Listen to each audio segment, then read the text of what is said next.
Hamba berlindung kepada Allah dari godaan setan yang terkutuk dengan menyebut nama Allah yang Maha Pengasih lagi Maha Penyayang.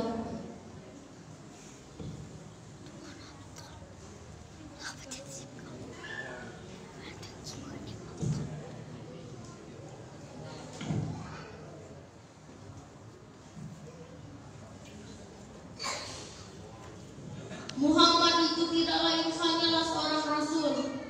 Sungguh telah berlalu sebelumnya beberapa orang rasul. Apakah jika dia wafat atau dibunuh, kamu berbalik ke belakang atau murtad? Barang siapa yang berbalik ke belakang, maka ia tidak dapat mendatangkan mudarat kepada Allah sedikit pun. Dan Allah akan memberi balasan kepada orang-orang yang bersyukur. Sesuatu yang bernyawa tidak akan mati melainkan dengan izin Allah sebagai ketetapan yang telah ditentukan waktunya. Barang siapa menghendaki pahala dunia, niscaya kami berikan kepadanya pahala dunia itu. Dan barang siapa menghendaki pahala akhirat, kami berikan pula kepadanya pahala akhirat. Dan kami akan membalas kepada orang-orang yang bersyukur. Maha benar Allah dengan segala firman-Nya.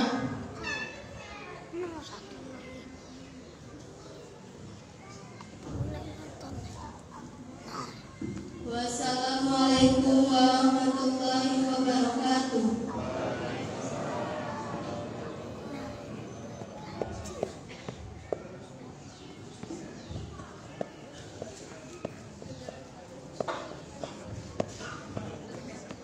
Sadaqallahul Azim.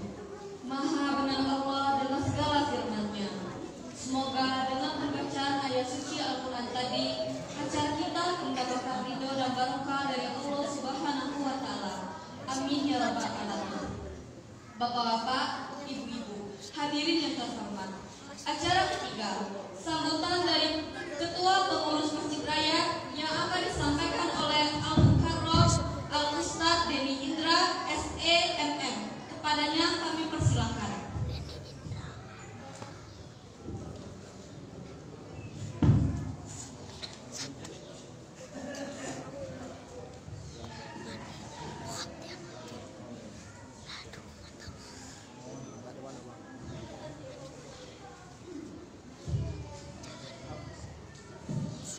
Bismillahirrahmanirrahim. Assalamualaikum warahmatullahi wabarakatuh.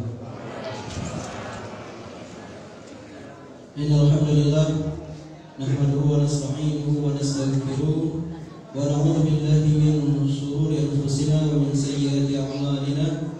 May yahdihillahu fala mudilla lahu wa may yudlil fala hadiya lahu. Asyhadu an la ilaha illallah wahdahu la syarika lahu wa asyhadu anna Muhammadan abduhu wa rasuluh. Allahumma shalli wa sallim wa barik ala Muhammad wa ala alihi wa man tabi'ahum bi ihsanin ila yaumiddin. Yang kami hormati Pak Ustaz Haji Aidil Fitri Syah Musa LC, pimpinan Pondok Pesantren Misra Arafah Kota Lubuk Linggau, dan juga Ketua Majelis Ulama Indonesia Kota Lubuk Linggau. Yang kami hormati orang tua kami, mohon izin pengurus Yayasan Masjid Raya Kota Pegadaian. Yang kami hormati, kami muliakan bapak-bapak, ibu-ibu. Yang kami hormati segenap kepengurusan Masjid Raya Kota Pegadaian, anak-anak, adik-adik, para generasi muda Islam yang kami banggakan. Segala puji hanya milik Allah Tuhan semesta. Marilah pada malam hari yang berbahagia ini, bapak-bapak, ibu-ibu sekalian, kita senantiasa mengucapkan puji dan syukur kita atas kehadiran Allah Subhanahu wa Ta'ala, atas rahmat, karunia dan nikmat yang tak terhingga yang Allah berikan kepada kita semua, termasuk malam ini dengan rahmat Allah yang telah turun tadi pada maghrib kita semua masih diberi nikmat sehat, kesempatan, kekuatan sehingga kita bisa hadir di rumah Allah yang mulia ini. Semoga langkah kaki kita menuju rumah Allah ini akan menjadi ibadah dan Allah balas dengan kebaikan dan pahala yang berlipat ganda. Salam dan salam kita sampaikan kepada Nabi kita Muhammad sallallahu alaihi wasallam, para sahabat, keluarga, dan insyaallah kita Bapak Ibu sekalian, para pengikutnya sekalian. Bapak Ibu hadirin, para generasi muda Islam yang kami banggakan, alhamdulillah kita bersyukur kepada Allah pada saat ini pengurus Masjid Raya Kota Pagaralam dapat melaksanakan kegiatan hikmah Maulid Nabi Muhammad sallallahu alaihi wasallam tahun 1443 Hijriah. Tentu kegiatan ini Bapak Ibu bertujuan untuk mengingatkan kembali kepada kita sejarah bahwa lahirnya seorang manusia mulia pilihan Allah di muka bumi ini, dan tentu yang kita harapkan adalah untuk menambah kecintaan kita kepada baginda Rasulullah sallallahu alaihi wasallam dengan kita isi dengan majelis ilmu ini. Semoga apa-apa yang nanti disampaikan oleh Ustaz kita akan menjadi ilmu yang bermanfaat bagi kita semua. Kita bersyukur Bapak Ibu, alhamdulillah Ustaz kita tadi sudah kami sampaikan sekilas profilnya. Ustaz Haji Aidil Fitri Syah Musa LC. Beliau ini masih sangat muda sekali Bapak Ibu, lulusan Universitas Kairo Mesir tahun 2016. Dan beliau merupakan pimpinan Pondok Pesantren Misra Al-Alfah dan juga sekaligus merangkap Ketua Majelis Ulama Kota Lubuk Linggau.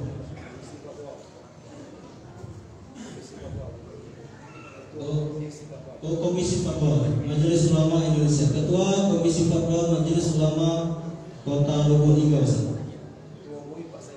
Oh, Ketua Komisi Fatwa di Majelis Ulama Kota Lubuk Linggau. Dan sebenarnya Bapak Ibu, Ustaz kita ini diundang oleh pemerintah Kota Pagaralam untuk melaksanakan tabligh akbar kegiatan Maulid Nabi Muhammad SAW pada besok hari Rabu jam 9 pagi di Masjid Al-Akbar Gunung Galuh. Jadi kita pengurus Masjid Raya ini selain untuk nebeng, alhamdulillah nebengnya nak puluhan pulau. Ya, karena Ustaznya alhamdulillah nyampe sore tadi. Malam ini beliau tidak ada kegiatan. Kita minta untuk mengisi kegiatan Maulid Nabi di Masjid Raya ini. Alhamdulillah beliau berkenan. Walaupun tadi sudah sama kita sampaikan bahwa Ustaz ini tiba di Pagaralam sudah menjelang maghrib dengan disambut hujan rahmat Allah yang turun. Walaupun kondisi agak capek-capek sedikit Ustaz, alhamdulillah kami ucapkan terima kasih. Semoga kehadiran Ustaz ini akan dibalas oleh Allah dengan kebaikan dan pahala yang berlipat ganda. Dan insyaallah bagi kita semua Bapak Ibu ini menjadi berkah untuk kita menambah mendengarkan ilmu-ilmu agama, tentu dalam rangka kita lebih mendekatkan diri kepada Allah Subhanahu wa taala. Mari kita sama ikuti nanti, kita simak kajian-kajian yang akan disampaikan oleh Ustaz kita. Besok pagi Ustaz subuh kami ucapkan selamat datang di Kota Pagaralam. Kalau nak nginap keindahan Kota Pagaralam, lumayan kebetulan nginap di Lamida dan Ustaz. Mudah-mudahan cuaca cerah bisa melihat pemandangan yang indah di Gunung Dempo. Mungkin itu saja Bapak Ibu sambutan dikit, sekilas sambutan dari kami pengurus Masjid Raya Kota Pagaralam. Sebelum kami tutup, ini kami sampaikan juga ada undangan dari pengurus Masjid Nurul Ma'rifah Kota Pagaralam mengundang kita dalam kegiatan yang sama Maulid Nabi Muhammad SAW tahun 1443 Hijriah yang akan dilaksanakan pada hari Rabu malam Kamis tanggal 27 Oktober 2021 besok malam berarti jam 19.30 sampai dengan selesai pada Isya tempat Masjid Nurul Makrifah. Penceramah Al-Mukarram Al-Habib Syafiq Hasan Sahab dan Al-Habib Syakir Sahab. Itu undangan yang datang kepada kita dari pengurus Masjid Nurul Makrifah. Sekian sambutan dari kami Bapak Ibu. Jika ada hal-hal yang kurang berkenan, kami atas nama pengurus Masjid Raya menyampaikan permohonan maaf. Wabillahi taufiq wal hidayah. Assalamualaikum warahmatullahi wabarakatuh.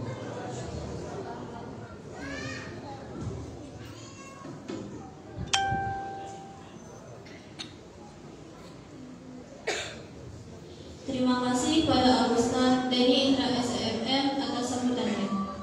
Acara keempat, Tausiah Hikmah Maulid Nabi Muhammad SAW tahun 1443 Hijriah dan dilanjutkan dengan doa yang akan disampaikan oleh Al-Mukarram Al-Ustaz Haji Aidil Fitri Syamusa LC, pimpinan Pondok Pesantren Misro Arfa Kota Lubuk Linggau. Padanya kami persilakan.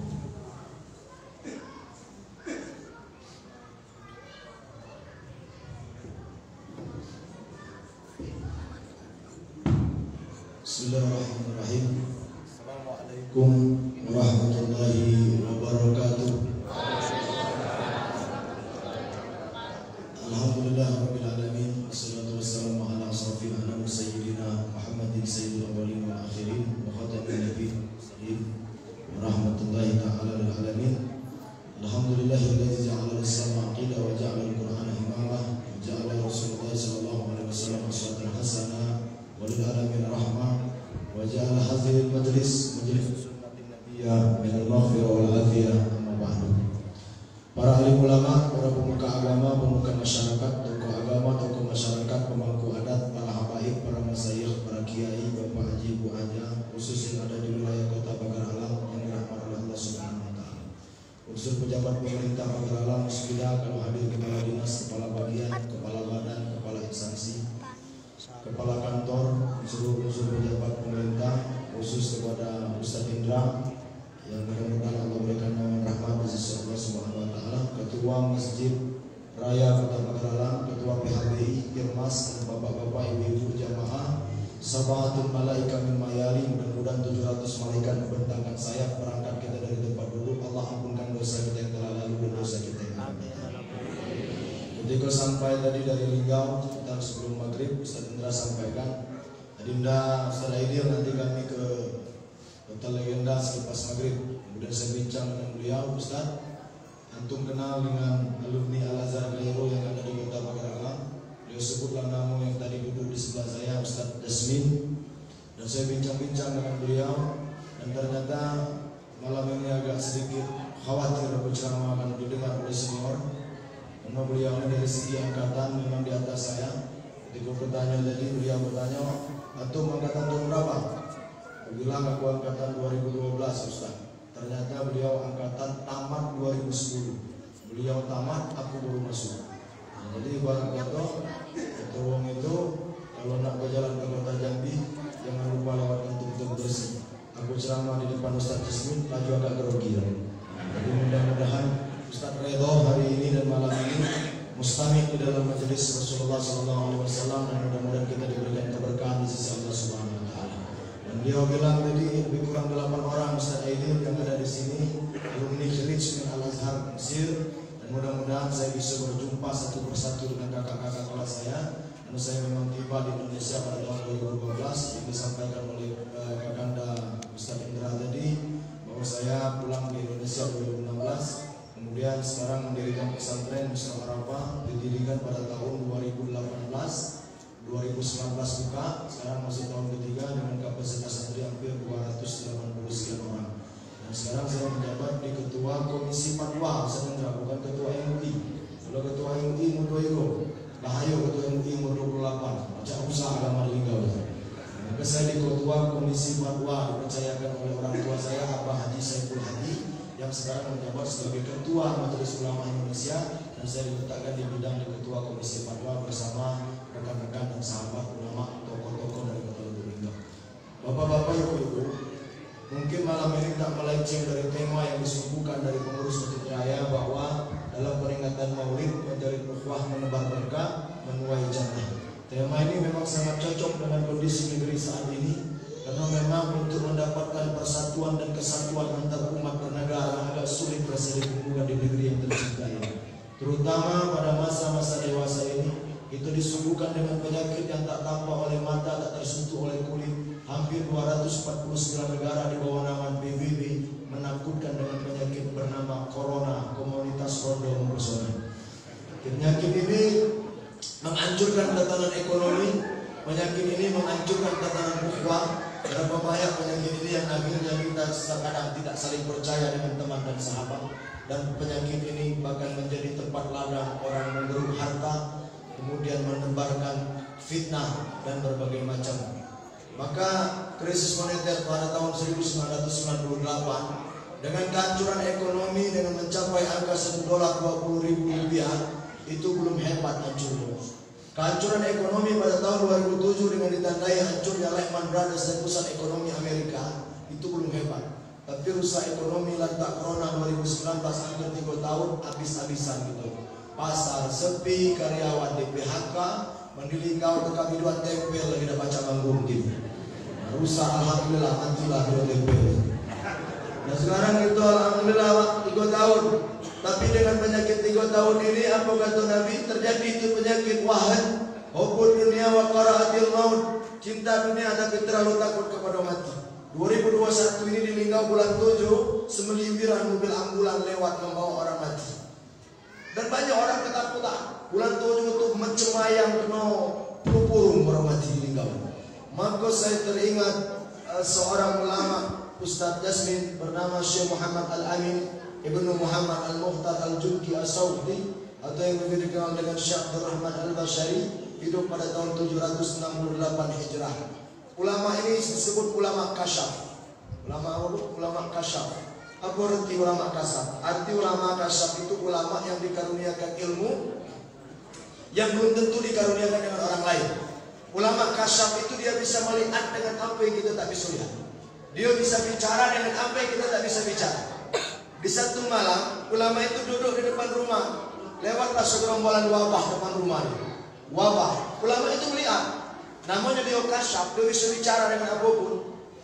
Ditanya, wabah, nak kemana kamu pergi? Ojo wabah, kami nak menuju ke kampung itu, di sekolah kampung yang dituju. Apa yang nak kau buat di situ? Kami nak nyebar ke virus. Berapa lama? 2 tahun. Berapa target yang mati? 3.000 uji wabah. Masuklah terdengar kabar di telinga ulama Abdul Rahman Al-Bashari, sampai ke telinga dia kampung itu terkena wabah. Akhirnya susah kampung itu habis-habisan. Setelah 2 tahun pulang wabah itu. Kemudian lewat ditanya lagi, sudah urusan kamu di kampung itu? Sudah. Berapa tahun? Pas 2 tahun. Mana kamu? Balik, tak selesai urusan. Berapa yang mati? 10.000. Uji ulama, uji kau 3.000 yang nak mati. Apa jadi 10.000? Iya, yang 3.000 itu kami menunggu kemati ke dia. Nah yang sisa itu mati ketakutan, matilah dia. Bu, jangan-jangan corona ini ada. Yang mati lentak corona ini banyak. Tapi yang mati gara-gara ketakutan tidak dikit. Maka kata Nabi, ubud dunya wa qara'atil maut. Terlalu cinta dengan dunia tak melampau takut mati. Hidup berenang di dalam emas bersayap uang kertas, penuh dengan kemewahan, jabatan, kedudukan dan pangkat. Akhirnya dia berat melepaskan dunia karena terlalu tancap di dalam dadanya. Kenapa hari ini kita bisa melihat bahwa di mana letak kuasa Allah? Kalau mati wa naqulu inna salati wa nusuki wa mahyaya wa mamati lillahi rabbil alamin. Tapi ikhtiar tetap dijalankan. Prokes jalankan, uji wong nak pakai masker, tapi terus ramai menceramah dak masker dulu. Dia bukan mati lantak corona, matinya mau busuk kayak gitu. Lepas dulu, mohon maaf kalau ada ketua gugus COVID di sini. Nah maka kita ikhtiar tetap jalan, usaha tetap berjalan. Tapi untuk mati Allah yang ada. Kalau urusan mati, Pak aku tinggal di Musirawas, asli Ustaz Indra. Aku asli Musirawas, bapak aku asli Mambang, Kecamatan Muara Kelingin, Kabupaten Musirawas. Istri saya orang Arab, asli orang Arab. Arab Nendi, menjauh. Alhamdulillah. Apalah. Akhirnya setelah menikah dengan orang Arab Nendi tadi, tinggal aku di desa di Bangunsari, Kecamatan Purwodadi selama setahun. Akhirnya pindah saya. Gara-gara apa? Gara-gara kematian ya. Gara-gara kematian aku pindah dari kampung aku, dari kampung istri. Kenapa tidak? Hari Senin mati tetangga kampung satu, mati dikubur. Kupikir sudah kelang 2 hari membahas nenek dari rumah aku meninggal. Kelang 1 hari kampung 2, tidak jauh dari rumah itu. Mati pula. Hari keempat itu lebih sadis. Pagi maknya mati, anaknya pingsan. Selepas zuhur mati pula. Sehari pula. Kelang hitungan 9 hari, hampir 14 Ustaz Indra yang mati di sini. Balik ke rumah aku kata biniku, dek siap kamu kaya. Kemana? Lari. Mati tinggal di sini. Ngona, Israel, kentayangan di sini. Pindah ke Linggau. Rupanya baru 2 malam tinggal Linggau belum selesai rumah di pesantren. Lah dapat pengumuman pula di masjid, lah mati pula tetangga sebelah masjid. Jadi kalau nak urusan mati ini di mana-mana, yang tua mati, yang muda mati, yang tua belum tentu, yang muda jangan kata banyak umur, yang mati muda banyak, artis mati muda banyak, Krisya penyanyi hebat 2012 menciptakan lagu tentang kematian, mengutip surat Yasin ayat 73. Perjalanan panjang meledak lagu itu sampai di Jiran Malaysia. 2 bulan lagu itu meledak, Krisya mati. Ya, CS itu tuh Pak Indra, kawan itu Pak Ketua, Julia Perez. 34 tahun nanti. 34 tahun, artis.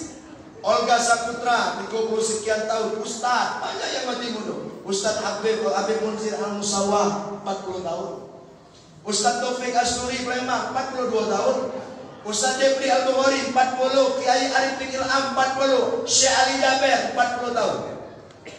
Banyak yang mati muda. Jangan kita pikir kita siapa lagi? Pemain bola yang pencipta bola, Persela Lamongan, Khairul Huda, dicanangkan oleh timnas Indonesia menjadi pemain U21 terbaik 2015. Belum sampai umur 21 main menjamu lawan di kandang Persela Lamongan. Khairul Huda, kiper. Celentam dadonya kena bola. Tergolek mati depan gawang itu. Belum sampai umur 21, 19 tahun. Ustadz, ibu, jangan kamu pikir Ustadz tambah masih muda ceramah, tahu-tahu mati. Banyak Ustadz yang lain, tapi jangan yang ini, gitu deh. Berapa banyak? Jadi kalau kita nak mikir masalah mati ini, Masya Allah, berapa banyak heboh-heboh ini. Pasti ibu-ibu tahu yang galak nonton infotainment 2020 heboh Indonesia. Apa? Ashraf lagi BCL, Bunga Citra Lestari mati 38 tahun. Siapa sangka Ashraf itu bakal mati? Umur 38, artis masih muda, bini cantik, keturunan Malaysia, berduit, harta banyak, olahraga rajin, merokok indah. Mati umur 38 tahun. Ashraf laki BCL. BCL itu sebelum kawin dengan Ashraf sempat ada jodoh dengan aku udah galau gitu. Dah juga aku jumpa, dah lah. Aku mengambil pengarap Nendi dari itu. Jadi kalau nak dipikir-pikir coba, di mana letak kematian itu? Nah sekarang ukhuwah terpecah dengan sesuatu fitnah yang terjadi. Ayat Quran berfirman, wa'tasimu bihablillahi jami'an wa la tafarraqu. Berpegang teguhlah kamu pada tali agama Allah dan jangan kamu bercerai-berai. Tapi maaf cakap kata Bapak, jangan kita menutup mata bahwa kebangkitan komunis orang yang tak bertuhan sedang merongrong negeri ini. Berapa banyak sekarang ulama dikejar, ustaz dibunuh, kapan terbunuh, diomong orang gila. Sekarang ini kita jangan menutup mata, bukan masalah unsur partai, bukan masalah unsur kepentingan politik. Kalau masalah politik dan partai kita tidak asing lagi, Islam sudah mengajar sejak lama. 250 sebelum Masehi, tokoh cendekiawan Muslim Aristoteles, Plato pernah menulis buku tentang kitab The Republic, tentang bagaimana sistem politik kepemimpinan Islam. Maka kita tak asing di dalam Islam tentang dunia perpolitikan. Maka ukhuwah adalah nomor 1. Ukhuwah nomor 1. Maka terjadinya perpecahan negeri ini lantaran fitnah terjadi di mana-mana. Dunia berita pacak digenggam sekarang. Dunia ini pacak digenggam dalam genggaman. HP tinggal ibu buka lihat berapa banyak berita-berita yang muncul. Tapi apa konsep jurnalistik yang tidak beriman? Bad news is good news. Berita jelek adalah berita yang mahal. Maka kalau ada berita jelek, fitnah memfitnah, maka itu yang cepat naik. Ternyata konsep tabayun untuk saling menjaga kebenaran sulit terjadi. Islam dirongrong oleh orang, Islam yang dientam oleh orang, sakralitas agama diinjak-injak, Quran disobek kebenarannya. Sekarang orang banyak mempermudahkan agama, tidak seperti zaman dulu. Kalau zaman dulu mungkin terjaga, jangan sampai terjadi apa yang dikatakan Nabi 1453 tahun yang lalu. Sayati ala ummati zamanun la yabqa Islam ila ismu wa la yabqa Quran ila rasul. Akan datang satu masa di tengah-tengah umatku, kata Nabi, di mana pada waktu itu Islam ada, tapi hanya sekedar tinggal nama. Quran pun ada, tapi hanya sekedar tinggal tulisan. Runtuhnya khilafah Islam pada tahun 1823 2022 dengan naiknya negara nasional sekuler Republik Turki pada tahun 1853, Islam pernah runtuh di kerajaan terbesar di Turki. Tapi lihat, kebenaran akan muncul ketika masa itu sampai. 11 tahun Turki dipimpin oleh Erdogan. Akhirnya masjid yang dulu menjadi museum dan tempat gereja sekarang dipakai lagi untuk sholat Jumat di Turki. Kita mengharapkan nilai keislaman yang utuh di negeri kita. Jangan Islam diadu domba, jangan Islam disobek-sobek. Kita ini Islam mudah diadu domba. Al-Muslimu mahjubul muslim. Orang Islam tertutup oleh Islam itu sendiri. Kalau kita berbeda dalam furuk, dalam ibadah, cara-cara ibadah, jangan bertengkar. Yang maulid silakan, yang tidak maulid jangan atau maulidan. Oh, apa tu masjid raya maulidan? Bid'ah. Oh, mana bid'ah ini? Kau tu bid'ah juga kau ngambil gadis. Kalau kau nak contoh Nabi, ambil jangan nomor 40. Hah? Aman kau kata ke maulid ni bid'ah, ini bid'ah. Ganti ambil jangan nomor 40. Nabi nikah pertama dengan jangan nomor 40. Kita mudah ke bid'ah. Makan di rumah orang mati Arab punya siapa? Yang mati maknya, anaknya DPR, anaknya Dewan, baca Yasin, atau ke bid'ah. Di mana letak bid'ah? Coba membaca Yasin min qalbil Quran. Man yaqra'u la ilaha illallah. Buka dalam Tariqah Qadariyah Naqsabandi, Imam Baidowi. Barang siapa membaca la ilaha illallah Muhammad Rasulullah, jumlah hurufnya 24. Barang siapa membaca dengan ikhlas dalam fadilah amal, dia ditutup dari 24 Arab itu dosa. La ilaha illallah Muhammad Rasulullah, kata taklil, ujinya taklil bid'ah haram, yasinan bid'ah. Ustaz Imam Ahmad, apa kata Nabi? Barang siapa di akhir ayat mengucap kalimat la ilaha illallah, ada walahu jannah, Allah masukkan orang itu ke dalam surga. Bid'ah itu mana? La ilaha illallah Muhammad Rasulullah terdiri dari 7 suku kata. Barang siapa membaca itu, maka Allah buka 7 pintu surga bagi mereka. La ilaha illallah Muhammad Rasulullah, dari jumlah huruf yang 24 tidak ada satu huruf pun yang pakai titik. Boleh bu periksa. Balik ke rumah cek mana tulisan la ilaha illallah Muhammad Rasulullah, dari jumlah huruf yang 24 tidak ada satu huruf pun yang pakai titik. Artinya tidak ada akhir dan titik bagi Allah. Al-baqa'illah wa dawamulillah, Allah yang kekal, Allah yang abadi, tak ada akhir bagi dia. Di mana letak bid'ah? Maka di rumah orang mati setelah yasinan, setelah taklilan, maka tak boleh baca yasin, kan ada 114 surat. Itulah yang namanya saqafah. Fikih dibagi menjadi 3. Ada fikih ibadah, ada fikih adat, ada fikih aqidah. Fikih adat menjelaskan tentang budaya saqafah. Saqafah adat yang tidak menyimpang hukum syariat itu masuk hukum seperti fikih. Jadi kalau ada adat di kampung Pagar Alam yang adat tidak menyimpang hukum syariat, adat masuk seperti fikih, dibenarkan oleh mazhab Imam Syafi'i. Di mana letak salah? Kalau kita lah biasa baca yasin, adat gitu ya pakai yasin. Menurut tidak setuju yasin, coba korong. Mendak nyingok jam 11 malam selesai. Kita ni sudah fleksibel baca itu. Salahnya di mana? Bid'ahnya di mana? Kemudian makan di rumah orang mati. Siapa kata makan di rumah orang mati berdosa? Dia aku bilang tadi yang mati mak, anaknya Dewan, anaknya guru, ajak kita makan di rumah dia. Makan atau anak yatim. Bukan model itu. Datang sahabat dengan Rasulullah. Ya Rasulullah, ummi matat, makku mati. Kata Nabi, al-baqa'illah wa dawamulillah, qalu inna lillahi wa inna ilaihi raji'un. Yang kekal abadi milik Allah dan semua manusia akan kembali kepada Allah. Fasadaku alaiha ya Rasulullah, boleh tak aku sedekah untuk umatku yang sudah mati? Kata Nabi, sedekah. Sampai ya Rasul, sampai. Kata sahabat, maaf dulu minas sodaku, apa yang mesti ku sedekahkan? Aku tak punya harta, tak punya uang, tak punya kekayaan. Abdul sodaku zawkah min syarabal ma'. Sebaik-baik sedekah, kata Nabi, kau berikan orang air minum 1 gelas, hilang aus dahaga, air putih 1 gelas sampai pahalo tulubang barzama. Logika akal bebas. Kalau segelas air putih masuk ke lubang kubur, apalagi gulai pindang megagan sama tembuyan, nah lebih sampai lagi ngajak mau makan. Apalagi masih asinan Ustaz ibu khusus siko-siko, nah itu yang lebih sampai. Nah maka di mana letak itu? Kita jangan salah, mabuk ukhwah soleh terjadi kalau kita masih sering mengurus masalah yang buruk. Orang Eropa Barat sudah naik ke bulan, kita masih ngurus yasin tahlil, kita masih ngurus doa dulu. Islam ini damai, Islam ini fleksibel dan bukan tak boleh digampang-gampangkan. La takun rudban fatuksara, walaya bisa fatukassara. Jangan terlalu keras, nanti kau dipatahkan. Tapi jangan terlalu lemah, nanti kau diinjak-injak oleh orang. At-tawassut baina amrayn, ada di tengah-tengah, itu jauh lebih bijak. Maka kita yang moderat, kita yang moderat,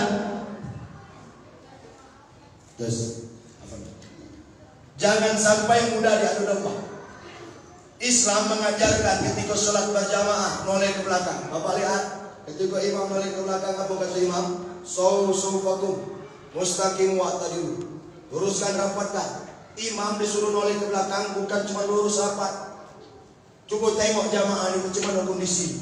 Oi berjamaah ini lah tua kalau macu ayat jangan banyak-banyak. Imam harus adil. Kaki wak telah meleter di belakang. Kau mentang-mentang apal Quran baca kebakam yang sebuah lagi kalau Allahu Akbar. Bismillahirrahmanirrahim. Yasin. Wujud la ilaha illallah 83 ayat. Pikir wak di belakang. Maka waktu balik dari Mesir tu Ustaz Jasmine, imam di Masjid Agung Assalam, segala zikir di Mesir tu pakai gue lo. Oh zikir. Salat subuh, setelah aku sampai Al-Fatihah, mulai ke belakang habis jemaah ini. La ilaha illallah. Balik kan? Rupanya kebanyakan sedikit tadi. Nah doa juga imam mesti adil. Imam ini doanya tak boleh. Karena jamaah ini profesinya beda-beda.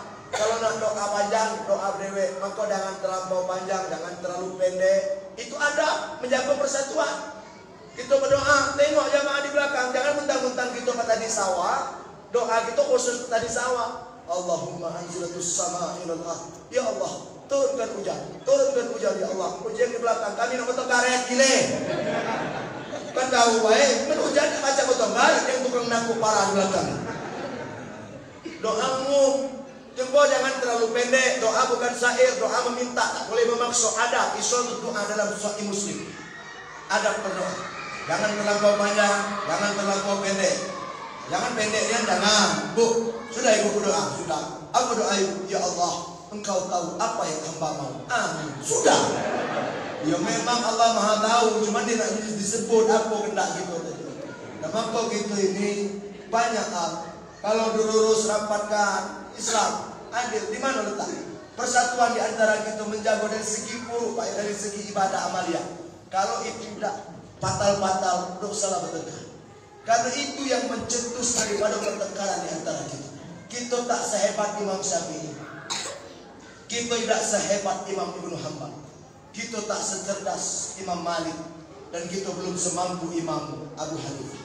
Maka kita ini ikut sesuatu yang lazim dan benar. Jangan terlalu banyak diributkan dan dipertengkarkan.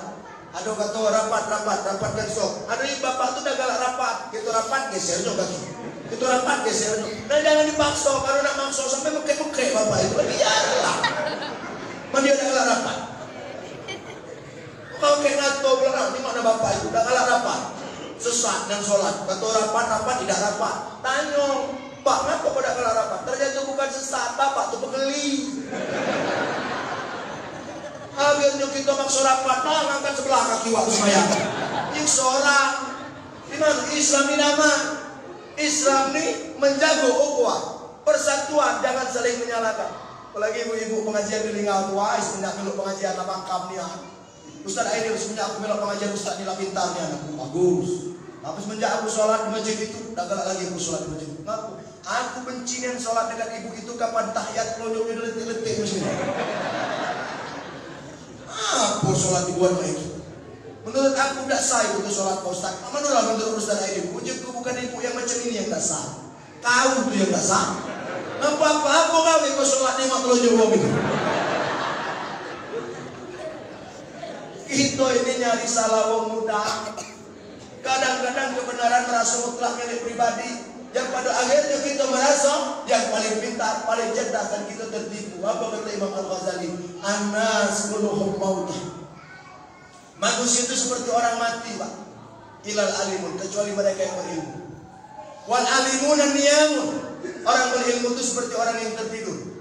Ilal amilun, kecuali mereka yang mengamalkan ilmunya. Wal amilun al-muhtaruna. Dan orang yang mengamalkan ilmunya banyak yang tertipu, menyangka ilmunya sudah hebat, sudah pakam, sudah luar biasa. Illal mukhlisun, kecuali mereka yang ikhlas dalam mengamalkan ilmunya. Nama kau gitu untuk agama tak usah kau itu. Karena tak mungkin kita bakal jauh dari nilai agama untuk mencapai ukhuwah kalau tidak didasarkan dengan Islam. Sulit, Pak. Islam ini detail, Islam ini fleksibel, dan Islam ini universal. Dia akan masuk ke dalam aspek setiap kalangan. Islam mengatur bagaimana bertetangga dengan orang kafir. Islam mengatur bagaimana kita bersikap dengan orang berbeda agama. Bahkan Islam mengatur bagaimana cara kita bernegara, berbangsa, dan bertanah air.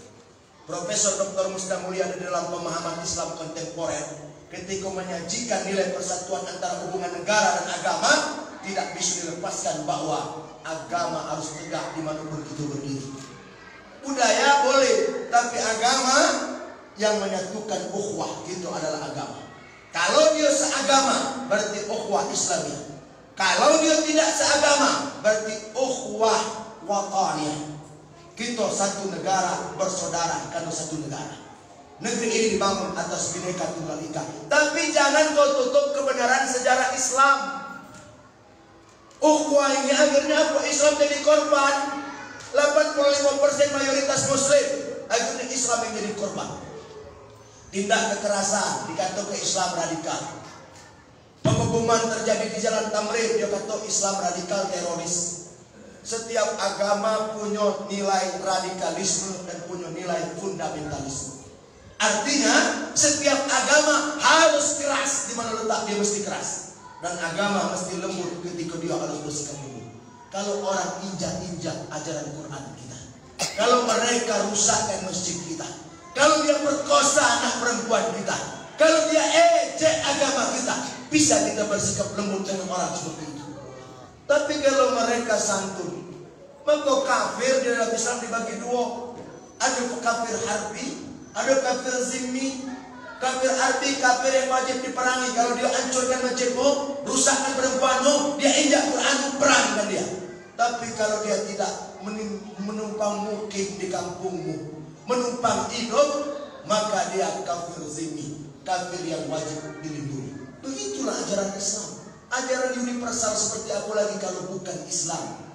Kita ini ukhuwah yang harus kita tumbuhkan. Sementara di antara kita terkadang berpecah belah. Antara ustaz ini mengejek ustaz itu, antara ulama ini ngejek ulama itu. Aku merhati ke kadang-kadang yang di TV itu alam kepangkap-pangkap si ustaz kawah. Ini mana ngaku yang ini ngaku ke celana cikrang, yang ini ngaku ke celana, nah dia rusak dari gitu. Hah? Kenapa kita tidak bisa berdamai dengan keadaan? Kenapa kita tidak bisa menghargai setiap perbedaan yang nilainya bukan pada unsur akidah syariat yang mendasar? Dalam Quran surat Ibrahim ayat 24 Allah berfirman, alam tara kaifa daraballahu masalan kalimatan kasyajaratin thayyibatin asluha sabitun wa far'uha fis sama. Kalau akar akidah itu sama dalam kaidah usul, maka dia harus tetap menjadi pondasi yang utama. Adapun cabang yang bertangkai kanan kiri itu adalah rahmat, perbedaan dari Allah, kasih sayang, rahmat Allah Subhanahu wa taala.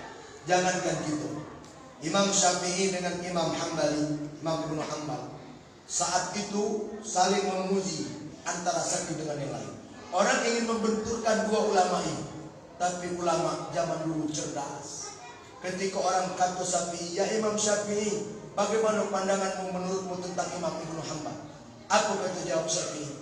Aku belum pernah bertemu lawan debat sehebat Imam Ibnu Hanbal dengan dalil naklinya yang sangat luar biasa. Nas-nas yang dia keluar begitu konkret.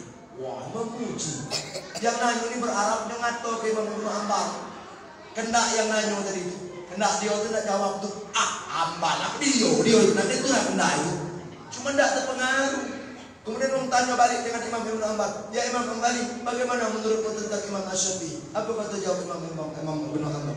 Aku belum pernah berjumpa lawan debat sehebat Imam Syafi'i. Yang dalil akli nakli nas itu sangat betul-betul luar biasa, di luar nalar akal logika aku, sehingga aku kewalahan menjawab dalil-dalil yang diutarakan Imam Syafi'i. Saling memuji, Pak. Ulama zaman dulu mungkin saling kata. Yang makan lilitan surban dikata ke ini, yang tidak melilit surban kata ke ini. Kadang-kadang mudah gitu. Ada yang kata ke jenggot, karena jenggot ni katanya goblok, aduh. Wah, aku singgungnya, aku ngomong jenggot ni goblok. Nak cukur tu kemarin. Batuk bini ku jangan, Pak. Itulah yang buat aku cinta dengan bapaknya tu. Aku nak cukur. Mendengarnya tu tua, minta jenggot kata ke goblok tu nama anak. Tak katanya serabut di bawah akar, lemaan gawe, pas tadi cukur bini ku melak.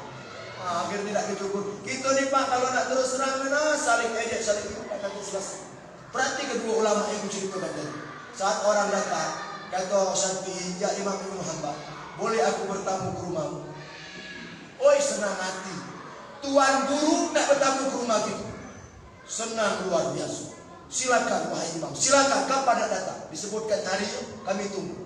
Oh senang Imam Syafi'i nak datang ke rumah, dia sampaikan dengan anak, tolong siapkan makanan, siapkan tempat, kalau tamu agung bakal datang ke rumah kita. Anaknya penasaran, semana sebentuk setelah agung itu. Imam Syafi'i, anaknya berpikir tak ada orang secerdas ayahnya. Ayahnya mengagumi ada orang yang lebih cerdas dari dia. Akhirnya anaknya ingin melihat, penasaran, cuman melihat Imam Syafi'i. Ketika Syafi'i datang, dihidangkan makanan. Anaknya ngintip di balik beber, begitu tu ada beber ngintip. Nengok Syafi'i makan. Lahap pulau Syafi'i itu makan. Mungkin waktu itu pala palur laju, mulai pinang laju, mulai itu buyak selesai. Makan juga. Apa kata anak Imam Ibnu Hanbal? Ulama model apa macam ini? Rakus model itu. Makan sebanyak hidak. Bukannya ulama ini makan sebelum lapar, berhenti sebelum kenyang. Uji anak. Aku tak yakin sampai ini ulama hebat. Sudah selesai makan, sholat isya. Selesai sholat isya, Syafi'i tidur, anaknya tidur.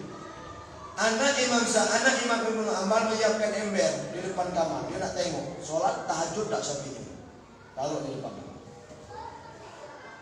Saat Imam Hanbal dan anaknya sholat tahajud, Syafi'i tak sholat tahajud, mendek dalam kamar. Aku kata anak Imam Ibnu Hanbal, ulama model aku, sholat malam tidak, makan rakus. Ulama apa model ini?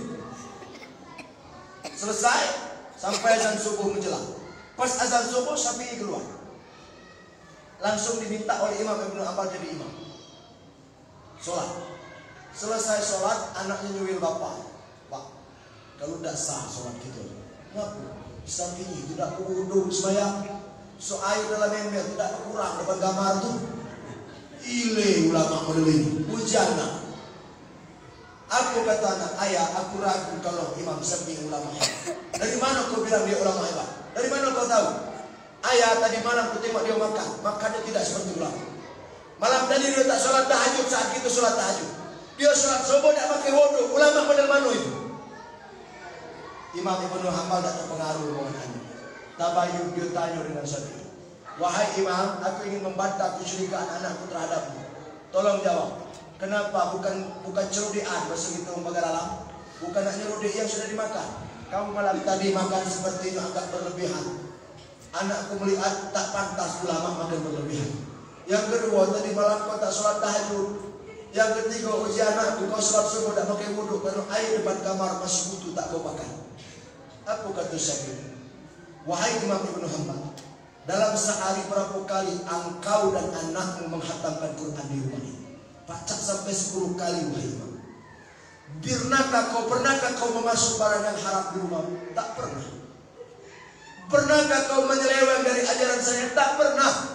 Kau pakai apa rumah ini? Kau pakai majelis, kau pakai sholawat, kau pakai ngaji. Tidak ada makanan yang paling berkah yang ketemukan ya Imam Ibnu Hanbal kecuali makanan di rumah. Asapnya mengepul keberkahan. Aku makan biasanya sedikit, cuma seujung kuku. Karena aku khawatir masuk barang haram di badanku. Tapi di rumahmu semuanya berkah, berkah, berkah. Aku ingin memakan yang berkah semua ini. Maka aku makan banyak malam tadi. Aku tak pernah menemukan makan yang berkah seperti makan di rumah. Aku kata bapak, kau kasih baik. Kau kenapa kau tak sholat tahajud? Wahai Imam Ibnu Hanbal, dari makanan yang berkah menjadi darah yang mengalir di dalam jantung. Ketika jantung berdetak masuk ke dalam otakku, berkah ini membuat cahaya Islam masuk kepalaku. Aku membaca satu hadis, sanggup mengeluarkan sampai 170 fatwa dari hadis ini. Maka aku menulis selepas sholat isya, menulis sampai engkau sholat tahajud. Bukankah sholat tahajud sunnah wahai Imam Ibnu Hanbal? Sementara menulis fatwa untuk mencerdaskan umat, hukumnya adalah wajib. Maka aku lebih memilih yang wajib daripada melakukan yang sunnah. Sholat tahajud kapan membaca, tapi fatwa ini mesti kutulis. Kenapa? Karena malam ini ku mendapatkan cahaya berkah dari rumahmu. Kutulis semua hadis yang kuingat, kutulis semua fatwa. Itu wajib dibandingkan sholat tahajud. Tambah marah bapak tahu? Mano? Kenapa kau sholat subuh tak berwudu Imam Syafi'i? Semenjak selepas sholat isya sampai menjelang azan subuh sekejap mataku tak tidur. Aku menulis, aku tak kentut, aku tak batal. Sampai datang azan subuh aku keluar. Wuduku dari isya sampai subuh masih ada Imam Ibnu Hanbal. Uji bapak lari kau. Itu ulama hebat. Kita ni tak seujung kuku ilmu mereka. Tafsir baru hafal, zikro hadis baru baca nengok laptop lah bacanya lagu. Maka Islam tidak model itu.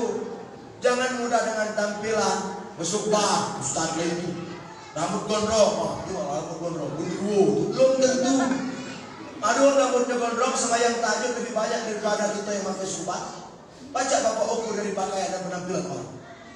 Ada kita yang pakai jubah, melihat orang pakai celana lepis pekak malah lutut kita katakan, ayo, uang itu cair, belum tentu. Maka tak bisa dinilai dari itu.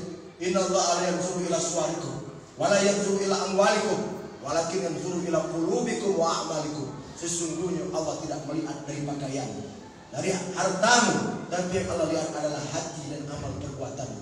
Namaku gitu jangan mudah. Ustaz Asbi Sirina Ali, Ustaz kami senior Delingau, ngatur aku sini nanda. Aku bangga nih menado anak muda cengkau masih muda. Aku lah ustaz ketua tu, aku lah penceramah dan agak pesantren. Aku bangga. Aku lagi ada anak-anak muda macam kamu ni, kening mulai hitam kalau di sini. Dukung aku tak kening hitam. Tahu rajin sembahyang. Kucing kulum tentu.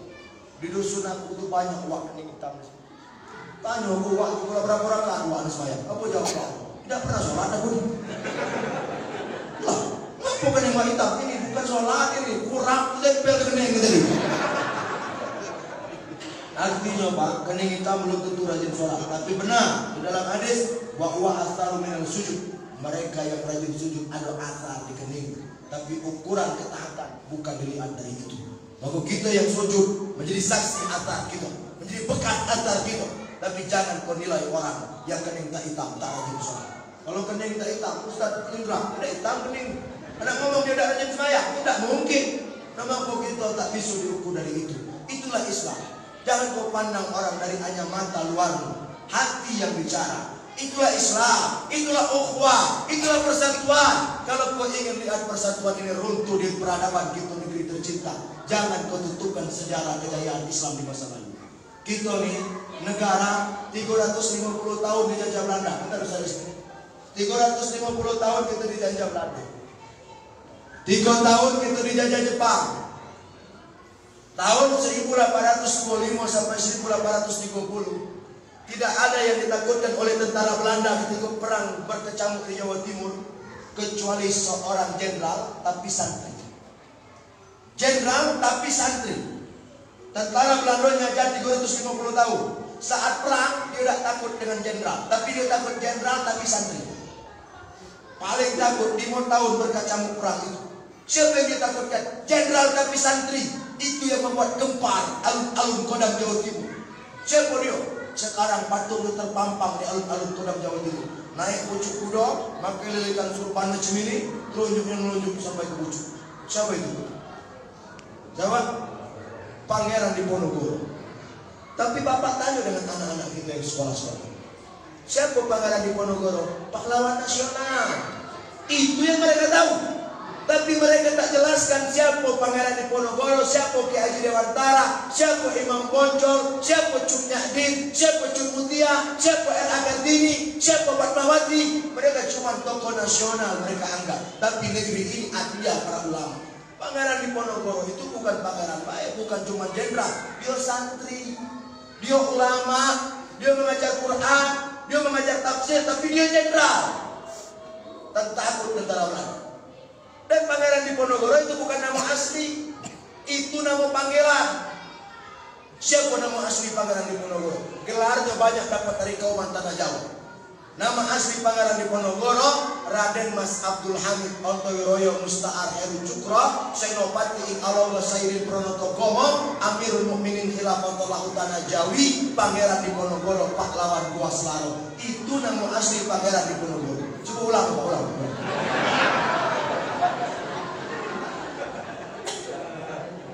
Jadi kita kadang sejarah ini ditutup, tak kita sampaikan dengan anak, tak kita sampaikan dengan murid.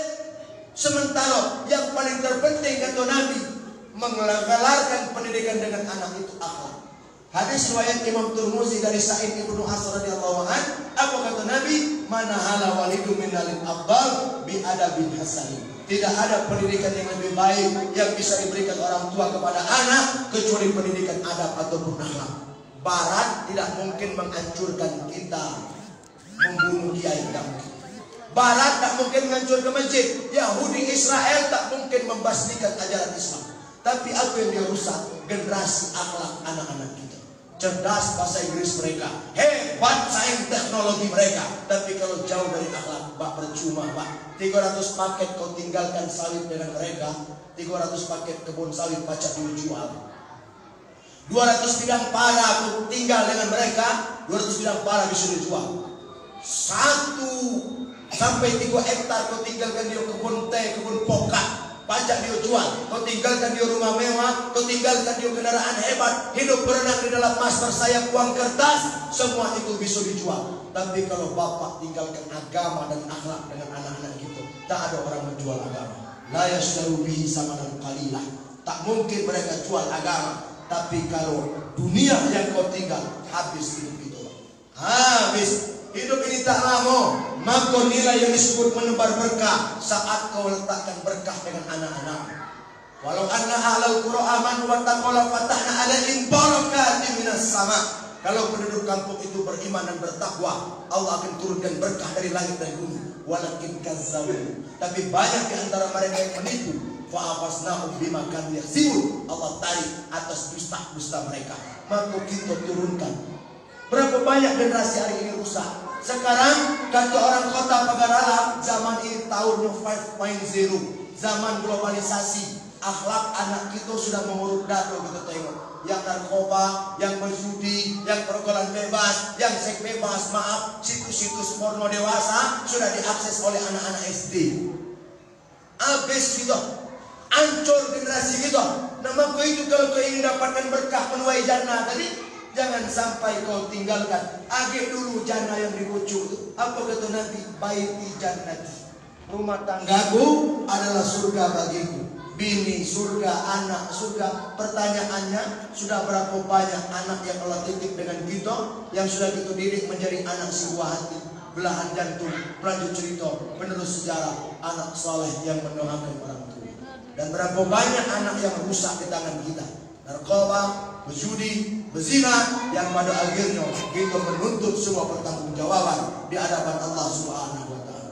Nama Bapak Ibu, apa yang menjadi keinginan kita ke depan, jangan sampai kau jauhkan akhlak dan kepribadian dari anak-anak kita.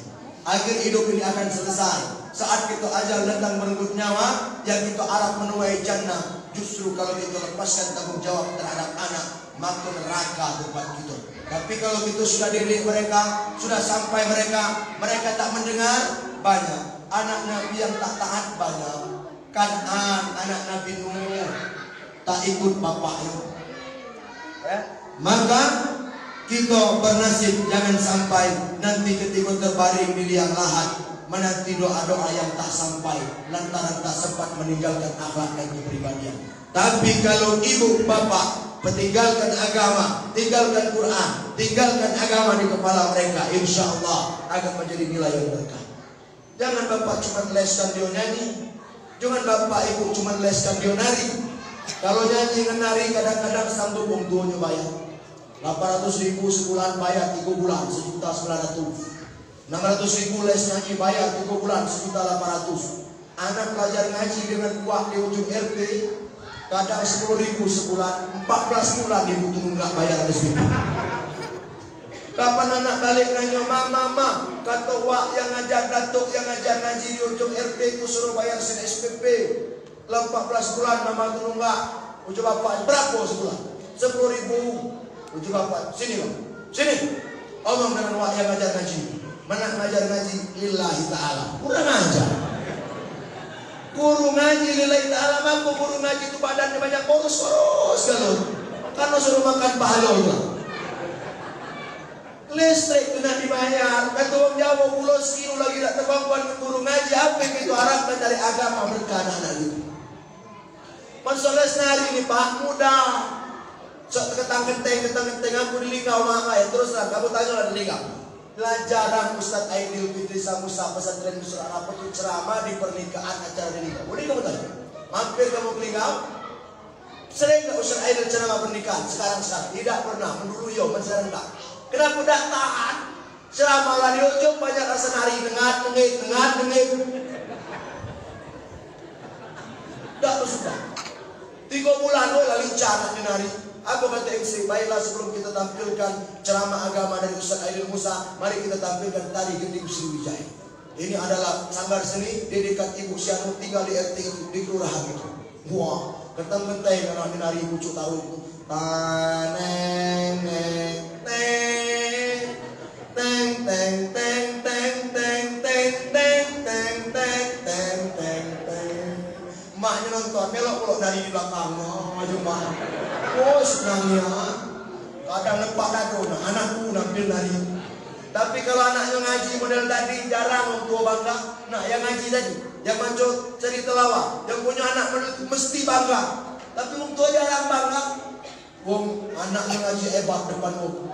A'udzubillahi minasyaitonirrajim.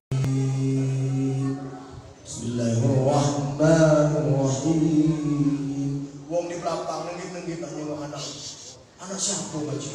Ada yang kenal, bu, anak apa ngaji itu? Bukan anak aku, anak apa aja itu? Mana anak aku itu yang nari kemarin tuh nah, ada yang ngaji, ini nurut bapaknya itu tuh. Tidak senang ini anak ngaji, tapi jino sekarat di rumah sakit, terkapar di atas ranjang, siapa nak nolong? Anak yang les nyanyi, les nari, kalau kau tak ajarkan agama, tidak ajak nolong. Mana mungkin anak les nari itu jengok kamu sekarat? Pakai baju nari, bawa tim ke rumah sakit. Apa kata anak? Baiklah mama, karena mama ngeles aku nari. Sebelum mama mati, terimalah tari Zapin dari Melayu untuk mama. Tidak mungkin mati gitu. Ujung mah pergi. Tidak terpakai yang les nari dari tidak terpakai. Anak yang baca nyanyi pakai gitar. Apa katanya? Ma, sebelum mama mati karena mama ngeles aku nyanyi, aku sumbangkan lagu terakhir kesayangan mamanya. Baca bapak, apa judul lagunya? Malam Terakhir. Kurang aja. Belum matilah disumpah mah. Tapi anak yang kau ajarkan ngaji, yang PSPP 14 bulan tak dibayar, yang satu suruh makan lillahi ta'ala tadi itu, datang ke depan kita kerat-kerat putus nyawa, jengok bang putus nyawa. Kerat. Apa? Datang anak ke samping kamu. Apa mak sakit? Ada mak sakit, nak sakitnya. Mak makanya bertilah galak nari-nari pucuk taruh. Yo, inilah jadi maka itu mak ni kata guru ngaji aku lagi sakaratul maut. Ini mestinya harus ditolong mak. Maka mak tolong perdengarkan ayat-ayat yang ku baca mak. Yo, supaya dado mak tenang. Bacalah anak tadi ayat menetes air mata mak. Yo bacalah. Mak si mak aku baca. Bismillahirrahmanirrahim. Yasin wal Qur'anil Hakim innaka minal mursalin ala siratin mustaqim. Mengalir ayat-ayat itu dari mulut anak masuk ke telinga itu, menetes air mata mahnya. Oh, ternyata pentingnya agama. Aku kata anak dalam hati berdoa, ya Allah, mudahkan jajal aku kalau memang sekarang. Kalau tidak tolong sembuhkan penyakit dia. Ya Allah, ujian anaknya tahu berani mak. Ya Allah, ini mak aku ni anak Allah. Mak kandung, bukan mak tiri, bukan ini mudoba, bukan. Ini mak aku. Ya Allah, tolong ya Allah, jangan kau susahkan dia menerima ini. Aku tahu peranginya ya Allah, aku tahu peranginya, aku tahu ya Allah. Jangan tetangga nak kata akur, menyokong duku-duku pecah, menyokong dian-dian membuang busuk. Aku tahu kalau semayang juga aku tahu ya Allah, mak aku semayang pada setahun 2 kali Idul Fitri sama Idul Adha. Itu kan nak ngambuk ibu kenalnya baru dengan tetangga. Aku tahu ya Allah, tapi kalau baca ada amal aku nih ya Allah, masukkan video ya Allah. Ya Rab, masuk. Bisa anak soleh memberikan syafaat, kemudahan bagi orang tua. Itu yang kita harapkan Pak. Lebih daripada itu selesai umur kita. Ajal datang mati, maknya celentak, putus nyawanya, terjerit matanya ke ujung. Tangan anak yang lembut kemulai mengusap wajah gitu. Inna lillahi wa inna ilaihi raji'un. Ditutupnya. Wong sibuk nyusun kursi, anak yang taat agama ini sibuk mandi ke jenazah gitu. Berharap anak yang mandi jenazah gitu, kita sekolahkan dia, kita kuliahkan dia, kita belikan rumah dia, kita kasih kebun. Saat kita mati justru tetangga yang urus jenazah maknya mati. Mana anak tadi? Menangis di lubang barzah gitu. Akhirnya anak tadi mandikan. Wong sibuk nyusun kursi, dia sibuk ngafarkan mak. Wong sibuk ini dia nimam ke jenazah mak. Ini berapa banyak? Kadang-kadang di dusun aku itu kapan sok mati betul kuat. Aku padang terakhir saja yang terakhir datang masuk pas tak sholat jenazah. Aku nak nyingoknya anak-anak. Dah mulai semayang. Nyingok aku depan pintu. Tak. Aku ngaku. Imam tak. Kau banyak imam lah. Bukan cah itu tak aku lupa. Sholat jenazah makanya rokok saya jodoh. Nah kacau. Mana model itu? Akhirnya Allah, maka itulah yang kita harapkan dari hidup ini Bapak. Lebih daripada itu, tinggal. Kita ini tinggal. Jubah hebat tinggal. Batik hebat tinggal. Kain sarung Samarinda kelas HBS tak dipakai saat ajal. Peci mewah, jilbab-jilbab mahal, tak dibawa mati. Kemko, Zoya, Elzata, Rabani. Nah, tahu kalau aku pernah jual jilbab masalahnya. Tidak kita bawa mati, pakaian-pakaian hebat selesai. 5 helai kain kapan tak berjahit bagi yang perempuan. 3 helai kain kapan tak berjahit bagi kita lama. Aku yang baca kita banggakan. Dalam kitab Daqaiqul Iman, saat jenazah masuk ke lubang barzah, aku kata tanah, Raddu alaih, keluarkan dia, keluarkan. Tanah tak mau menerima kita. Saat orang 3 mengopor jahat dari atas, 3 orang menyebut dari bawah. Lubang kubur cuma 2 meter, tapi ada yang lebih kecil dari itu. Aku dia liang lahat kepres dengan badan. Kalau zaman dulu ditaruh di pinggir, maka papan dicucuk tegak. Kalau sekarang ditaruh di tengah-tengah, papan melintang. Terserah, nak di tengah, nak di pinggir, yang penting di dalam tanah. Itu tuh. Coba ibu jiwa. Tanah itu saat jenazah masuk, cuman Allah jago air kita. Tanah itu nyeri. Keluarkan itu tanah. Kata malaikat rahmat, kenapa mesti dikeluarkan dari tanah yang kuno mutakabiran hakon? Dulu dia sombong, dulu dia angkuh, tak mau keningnya bersujud kepada Allah, tak mau keningnya menyentuh tanah, menyentuh lantai. Kenapa giliran mati harus dimasukkan ke lubang tanah? Keluarkan dia. Ujung malaikat, ada di mana bosok, ditaruh di bocor. Akhirnya tetap dimasukkan. Dibuka tali, dibenturkan kening itu dengan tanah. Yang selama ini tetangga kalau mikrofon ini sampai keluar jendela-jendela yang ada di kota Pagarahan, kening kita selama ini tidak pernah menyentuh tanah, ke masjid malas, tak mau sholat, sampai akhirnya Allah paksakan kening menyentuh tanah. Kelentang menyentuh tanah. Akhirnya kepalanya diganjal, dibuat tanah, bantal. Gue dibuat bulan-bulan Pak, mandi kau tak tahu mandi situ. Sama baik kan? Ibu kalau beda kamu. Diganjal dengan tanah, bantal dibuat dari tanah, teka bantal pun dari tanah. Mana bantal Hello Kitty kan? Mana bantal Mickey Mouse, Doraemon, pakaian hebat, tak ada gitu bawa. Kendaraan status pun berubah. Yang datang bawa Innova Luxury, yang datang bawa Pajero Sport, yang datang bawa Yaris, yang datang bawa Expander. Satu masa kendaraan ini akan tinggal, gitu naik kepada kendaraan supir 4 penumpang sikok, aku namanya keranda jenazah. Warnanya dak kati mendak merah, mendak abang hijau. Tulisannya bukan Pajero, innalillahi wa inna ilaihi raji'un. Ujemurin aku di pondok nanyo, budak kecil masih MP. Buya, aku arti innalillahi wa inna ilaihi raji'un ini kerana jenazah. Bagi yang tidak punya kepentingan dilarang masuk. Siapa nak masuk dalam itu? Siapa nak masuk dalam itu? Ada jamaah galak main-main kita guna. Dia tahu aku galak leceh, jadi leceh galak pemain belore-belore. Ustaz Aidil, sudah ngantar jenazah ke kuburan itu. Daripada Ustaz balik naik ojek ke pondok, mending naik ini. Kan dia ngantar balik ke Pelaju lah kau. Naik pucuk tubuh hidup, dapat tidak? Berubah kendaraan, berubah tempat, berubah. Aku yang abadi di negeri ini. Di dalam hati itu, di dalam diri itu, tak ada yang abadi. Maka itu yang kita cari adalah ya Allahu biha, ya Allahu biha bi husnul khatimah. Mati dalam keadaan husnul khatimah dan menuai harapan, menebar berkah sampai kita kepada jannah, surga Allah Subhanahu wa taala. Maka anak didikkan mereka. Nanti sampai kita didik mereka sejak kecil, saat dia lahir kita azankan telinga. Allahu Akbar, Allahu Akbar. Anak baru lahir azankan. Orang barat tak setuju.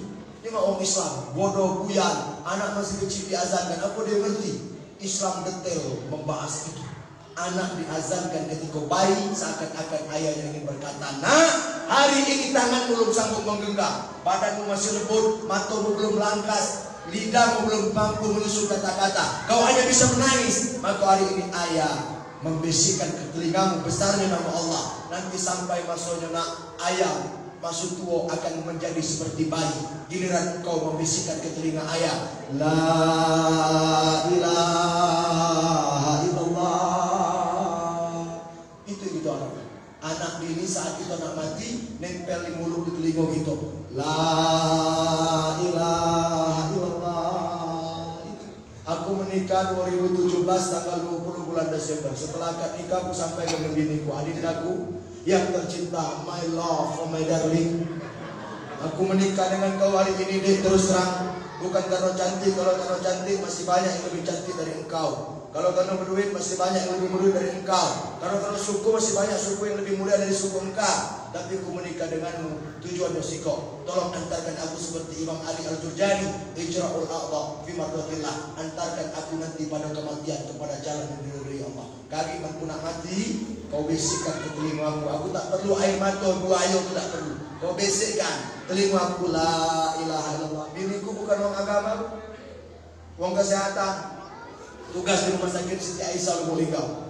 Bisikkan. Ujuk biniku, kenapa mengucap kalimat itu, Pak? Kalau kau ucapkan kalimat itu, mungkin pahala sholat belum cukup, ceramah belum tentu berpahala, tapi mungkin dengan aku mengucapkan di akhir hayat, Allah masukkan aku ke dalam surga. La ilaha illallah. Ngomong itu. Ujung ini aku bisikkan, yo, kapan? Baju buka kaki, mungkin mau jalan nih, baru tak nikah nih. Nah, nyuruh mati lah, kau jatuh, mana kau mati? Aku gitu nak bisikkan. Anak itu hati bisikkan itu, nah, itu. Maka kita nanti balik ke budak baik, bro. Ibu yang tua kita ini termasuk aku, ketua nanti sampai ketua kita tengok balik ke baik. Bangun ibu-ibu pengajian banyak curhat, Ustaz Aidil, aku payah ngurus mertua aku sekarang, capek hati, capek badan. Kenapa? Dia tuh cak udah bayi lagi tak. Telah dijok makan ngomong lu. Lah dibeli baju dia ngomong tidak dibeli baju.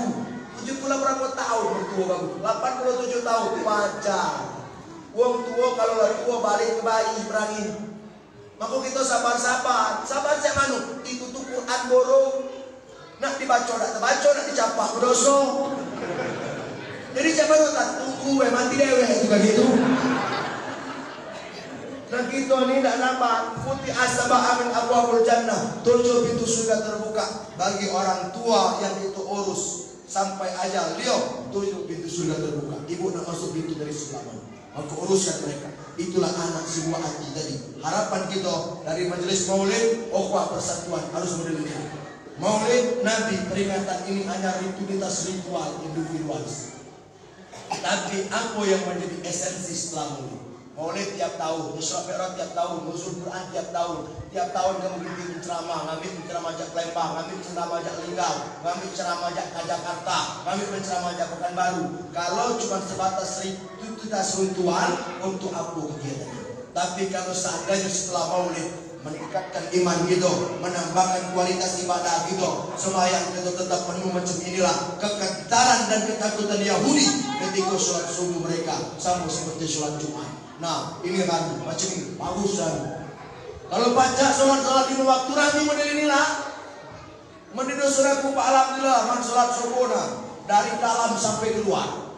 Kalau sampai keluar tak kata lagi yang di dalam. Alhamdulillah. Nama kok gitu nih, mudah-mudahan kualitas ibadah meningkat dari peringatan Maulid Nabi Muhammad Sallallahu Alaihi Wasallam. Pas Ustaz jam 9:30, aku naik ceramah tadi 9:09, ini 9:10, 1 jam lebih dikit. Menurut catatan Mahkamah Konstitusi, ceramah sekarang tak boleh lebih dari 30 menit. Nah inilah lebih dari 1 jam. Mudah-mudahan ini berkah dan bisa membawa manfaat. Dan ibu-ibu juga apa yang aku sampaikan ini menjadi nilai kebaikan untuk kita bersama. Dan tidak ada sesuatu yang benar kecuali mutlak dari Allah. Lidah ini hanya sebatas perantara. Aku datang bukan untuk merubah orang sholat yang tidak sholat menjadi sholat. Aku datang bukan merubah orang yang tak baik menjadi baik. Aku datang hanyalah sebatas wasilah, jembatan, al-wasail, hukmul maqasid atau kaidah usul fikih. Setiap tujuan dijadikan sebuah alat, maka alat hukumnya adalah wajib. Mudah-mudahan aku adalah alat untuk membuat kita sampai kepada tuntunan wajib, sampai apa yang diharapkan menjadi ukhuwah, menebar berkah, menuai jannah, sampai itu kepada surga Firdaus Allah. Tanpanian sedai muda, apalagi dari Sumatera, itulah semua harapan bangsa, akhlak dan moral harus dijaga. Kelana indah tawanya, terbahak-bahak tercubur telaga. Aku Aidil Musa, kami mundur diri di hadapan Anda. Insya Allah kita akan berjumpa pada episode-episode selanjutnya. Ibu-ibu, kata orang Melayu, alam kepanjang pantak geli. Kalau nak mantak nak menci kaki. Jangan galak melawan lagi, biar laki tak kawin lagi. Ada di Bapak juga kalau istilah bagus, jangan macam-macam. Kata orang Melayu, alam kepanjang batang telipu ada di ulu dalam. Istri yang lama lagu nak luput dapat yang baru terus panjang. Syukur aku yang ada. Terima kasih, mudah-mudahan ini menjadi manfaat. Minta waktu 1 menit Ustaz Indra dan ketua. Aku lahir di Kota Lubuk Linggau 24 Juni 1993. Sekarang umur 27 masuk 28 tahun. Umur 3 bulan menurut keterangan abahku pindah ke Curug, Kota Curug, Provinsi Bengkulu. Kemudian sampai kelas 4 SD kalau abahku merantau. Kelas 4 SD dari Curug kami pindah balik ke dusun Kabupaten Musirawas di Desa Mambang, Kecamatan Muara Kelingi. Tamatlah SD di Mambang, masuk sekolah SMP menengah pertama MTS Madrasah Sanawiyah Negeri Muara Kelingi, Kabupaten Musirawas. Tamat dari MTS kemudian saya masuk ke pesantren Darul Islam Al-Azhar Talangrejo, Jalan Pelita Jaya, Kota Lubuk Linggau. Pimpinan pesantren Dr. Kiai Haji Ahmad Mansur SMPDI atau lebih dikenal dengan Kiai Haji Mansuri Adam. Tamat saya dari situ, kemudian ikut program beasiswa ke universitas di tempat Ustadz Jasmin kuliah di Mesir pada tahun 2011. Waktu 2011 itu tak bisa berangkat karena revolusi pada tanggal 25 Januari tentunya Husni Mubarak. Kemudian kami berangkat pada tahun 2012, kemudian saya berangkat 2012 bulan 7, kemudian saya menyelesaikan pendidikan 2016, kemudian pulang ke Indonesia tahun 2016 bulan 7 sebelum Lebaran Idul Adha. Ketika saya sampai di Indonesia, kemudian saya mengajar di salah satu pondok alma mater tempat saya sekolah dulu di Darul Islam Al-Azhar tadi selama 1 tahun 2016. 2017 kemudian saya menikah dengan istri aku tadi yang orang Arab tadi, tahu Pak ya, Arab maklum ya. Nah, menikah, setelah menikah 2017 kemudian saya mencari tempat yang kira-kira saya bisa tegakkan sebuah lembaga. Karena kalau ceramah ini rutinitas bukan sebuah profesi, tapi ini adalah tanggung jawab kita selaku umat yang Allah percayakan amanah ini kepada orang-orang yang bisa menyampaikan dalam nilai-nilai tabligh. Dakwah bukan cuma ceramah, dakwah bukan cuma lisan, perilaku dan perbuatan, sifat juga bagian daripada dakwah. Kebetulan saya dianugerahkan untuk menyampaikan lisan mubaligh, maka saya sampai penceramah Dan kemudian 2017 saya mencari lokasi tempat membangun pesantren. Dapatlah saya di Jalan Sahase RT 01 Kelurahan Tababingin dengan waktu awal luasnya lebih kurang 2 hektar seperempat. Sekarang sudah saya tambah, saya beli lagi tanah di atas itu lebih kurang 5.000 per 10 meter persegi setengah hektar. Jadi hampir 3 hektar, hampir 4 hektar sekarang lokasi tanah itu. Dan kemudian saya mulai berdirikan pesantren itu dua pembangunan dari 2018 awal setelah saya menikah. Sebenarnya 2017 sebelum menikah, saat saya bujang, sudah saya beli tanah itu untuk tegak pesantren. Sudah saya ambil tanah itu. Termasuk juga di zaman Bupati Insinyur Haji Muzakir yang kebetulan beliau dapat ujian ditangkap KPK. Sekarang Morenem, Bupati Morenem. Waktu itu saya sempat berkeliling di Morenem, kemudian juga tak sedikit beliau bantu saya. Mudah-mudahan yang beliau bantu itu duit yang halal, bukan duit hasil korupsi gitu ya.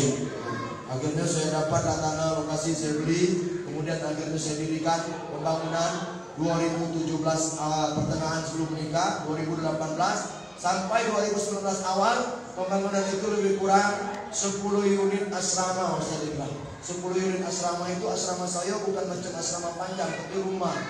Karena saya berada di wilayah komplek Gerea perumahan Seringgabu. Maka saya bangun rumah itu lebih kurang 10 unit tipe 48. Tipe 48 maka dapat 10 unit.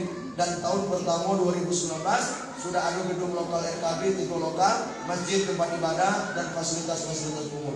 2019 baru saya buka. Saya mengambil prinsip seperti orang-orang non-muslim yang membangun lembaga bukan letak batu pertama. Ini bukan prinsip kita. Kalau seandainya ada kawan-kawan, kakak-kakak angkatan saya atau ustadz-ustadz, kalau bisa kita ini selaku tokoh agama dibantu karena maju, bukan maju karena dibantu. Kita dibantu karena kita maju, bukan kita maju karena dibantu. Beda itu. Supaya ideologi itu tidak disetir oleh kepentingan politik. Saya tegakkan dulu bangunan. Saya tak undang wali kota. Padahal saya kenal dengan Nana waktu itu. Saya kenal dengan bupati saya kenal. Tapi saya tak minta. Saya bangun apa semampu saya bangun. Setelah gedung RKB saya bangun, lokal saya bangun, asrama saya bangun, masjid saya bangun. Pagi-pagi pulang malam para seringan banting tulang kaki jadi palak-palak jadi kaki kita minta dari pemerintah. Setelah aku bangun, terima santri 2019. Alhamdulillah tahun pertama santri masuk hampir 80 orang. Saya buka itu 80 lebih yang masuk dengan berbayar. Saya tidak munafik, pesantren saya bukan panti asuhan. Saya tidak membuat panti asuhan karena saya tidak minta dari pemerintah. Saya tidak. Ini yang menjadi masalah. Bangun bagi pemerintah, pemasukan bayar mahal tuh. Nah, saya tidak ada donatur. Saya buat lembaga pendidikan. Karena syarat dalam ilmu adalah mal. Begitu syarat 6 syarat ilmu. Turun sama di antaranya mal. Harus ada harta. Maka saya, kecuali dia tidak mampu datang menemui saya, prestasi anaknya apa? Hafal Quran. Saya ambil. Kau hafal Quran. Saya bukan membantu karena miskinnya, karena prestasinya. Ada pun yang miskin bukan urusan pimpinan pondok, tapi pemerintah ngurus ke sekolah anak itu biar gratis dengan sistem pemerintah, biaya sekolah gratis. Pemasukan pertama dulu 4.150.000. Orang pikir gila Ustaz Aidil. Buka pesantren baru pertama masih muda membayar belum. Dia pikir tidak bakal ada santri, paling setahun tutup pondok. Alhamdulillah 80 lebih yang masuk. Tahun kedua 100 lebih. Sekarang jumlah santri hampir 280 orang. Tahun ketiga aku belum keluar alumni Ustaz. Tahun depan baru keluar alumni. Nah ingin saya sampaikan di sini artinya apa? Kakak-kakakku yang sekarang sedang berjuang, perjuangkan. Jangan kau andalkan uang pemerintah. Jangan nanti undang letak batu pertama, tak letak batu pertama. Sudah itu letak batu kedua juga habis 20 tahun yang akan datang, tak selesai pesantren itu. Dan prinsipnya kita harus saling membantu. Masyarakat yang punya kemampuan dari segi harta, bantu mereka. Ini aset. Maaf jaga Ustaz Jazmin, jangan kamu main-main. Ini aset. Kalau kamu tidak terpakai, pelingau, karena nak jadi ini. Pelingau, punya lantak yang melindungi. Jangan kamu sia-siakan. Yang tinggal ini aset, jangan kita sia-siakan. Bila perlu kalau ada tes PNS, loluskan beliau. Jadikan pegawai negeri sipil di Kesra atau di mana, di kantor urusan agama. Mereka kuliah itu bukan mudah. Kita kuliah 4 tahun di Indonesia ini masuk cuma setahun sekali, baca lulus setiap soal 1. Sudah dapat gelar ujian skripsi dah. Beliau 4 tahun 5 tahun kuliah ambil jurusan tafsir hadis. Beku kepala ngapal hadis Mesir. Kalau inilah badan agak gemuk. Aku yakin kurus kering dulu di Mesir itu. Ya, makanan apa Pak Ustaz? Haikal. Haikal. Tahu apa haikal? Haikal itu Pak namanya keren. Tahu tak kamu? Tulang-tulang ayam sebekas nama makanan kami. Nah itu yang dikata haikal. Nama itu makan perjuangan susah mengalir. Nah jangan kita sia-siakan. Kita ini kadang-kadang maaf yang berilmu di negeri sendiri tidak dihargai orang. Tapi ketika dia balik ke kampung orang memang kaya. Padahal kita yang punya. Saya kata tadi, Ustaz Dasmin asli orang Pagar. Bukan Ustaz. Saya orang Lampung. Istri saya orang Pagar Alam. Nah kalau baca baikot dia. Kalau dia lari dari Pagar Alam, kau jangan main-main. Bini kau kami tahan di sini. Biar tidak lari. Kalau dia kamu tidak tempat kayu ini, aku suruh dia beliau. Aku taruh di mana kaki suruh beliau ini. Aku dibangunkan pesantren cabang. Nah kalau baca yang model ini, Ustaz Jasmin ini tanah. Ada orang kaya datang. Ustaz Jasmin ini tanah 2 hektar. Ustaz tolong bukakan pesantren, rumah tahfiz. Datang ke orang kaya. Ustaz tanah itu sudah ada. Sudah. Airi, semen, ini batu, bangunkan. Jangan sampai Ustaz minta kaju proposal. Tolong Pak. Tidak, itu yang bangun. Ini aset. Jangan sampai nanti diculik orang. Jangan sampai nanti diambil orang. Mudah-mudahan dalam momentum dakwah ini baik di antara kita dan baik untuk kita semua dan berkah kampung kita khusus Kota Pagar Alam. Amin ya rabbal alamin. Upaya pemerintah kota kita, unsur musbidah kita, Bapak Albert Masoni dan tim Kesra yang mendatangkan saya ke sini bentuk bahwa Kota Pagar Alam bukan cuma cerdas akalnya, bukan hanya kenyang perutnya, bukan hanya baik agamanya, tapi mereka ingin bahwa agama ini masuk ke kepala kita dan diterapkan dalam kehidupan sehari-hari. Terima kasih. Itulah yang bisa aku sampaikan. Langit dan bumi berpisah bukan kehendak bumi, lautan dan daratan berpisah bukan kehendak daratan, pohon dan ranting berpisah bukan kehendak ranting. Tiada tali yang tak mengenal batas, tiada kapal yang tak mengenal pelabuhan, dan tiada pertemuan yang tak mengenal perpisahan. Pertemuan kita awali dengan pembukaan, perpisahan kita akhiri dengan sama-sama membaca selawat kepada Nabi. Mudah-mudahan kita mendapatkan syafaat dari Rasulullah SAW. Ikuti aku, buka suaranya Ibu. Jangan sampai syafaat ini nanti berlari daripada kita malas mengucapkan salawat dengan Nabi.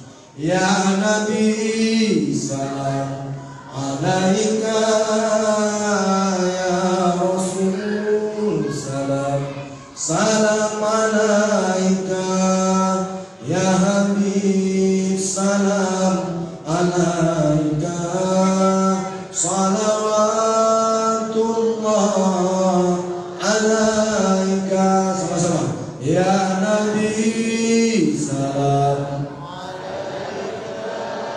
ya Rasul salam,